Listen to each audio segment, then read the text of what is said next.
محمد بن عبد الله بن راشد بن عبد الله المري يتسلل الان مشاهدينا الكرام وينطلق الان الى ثاني المراكز. يا سلام يا سلام يا سلام.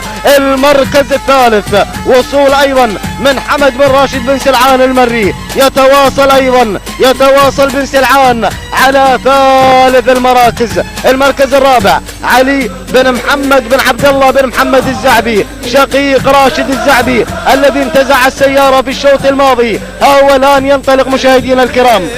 علي بن محمد بن عبد الله الزعبي على المركز الخامس، ولكن هناك من خطف المركز الرابع. الله، شوفوا من القادم مشاهدينا الكرام. هذا بن تواه، هذا ابو بداح وصل الان، مبارك بن بداح التواه الهاجري. سيارة لمن السيارة مشاهدينا الكرام. خلونا نعود الى المقدمة ونعود الى المركز الاول. محمد بن عبد الله بن راشد، محمد بن عبد الله بن راشد الزعبي هو من يحتل المركز الاول. يا سلام يا الزعبي. محمد بن عبد الله بن راشد بن عبد الله الزعبي هو من يحتل المركز الاول وهو من ينفرد. يا سلام يا الزعبي، سلام. وتواصل ايضا محمد بن بخيت بن برقان بن مقارح في عملية الاهتمام وعملية التوجيه. إذا التعليمات من بن برقان، محمد بن بخيت بن برقان بن مقارح يصدر التعليمات على محمد بن عبد الله بن راشد الزعبي.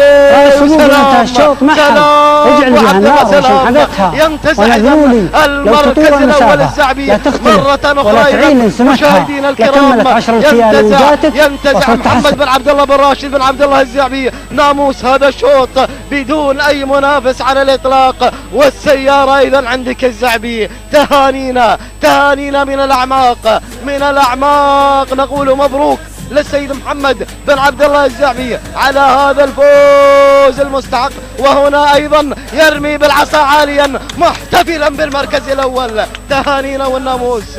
المركز الثاني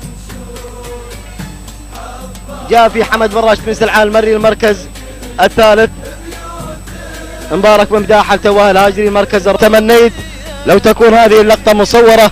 تهانينا أيضا. وهنا يحتفل راشد الزعبي عندما حذف العصا عاليا محتفلا بالمركز الأول.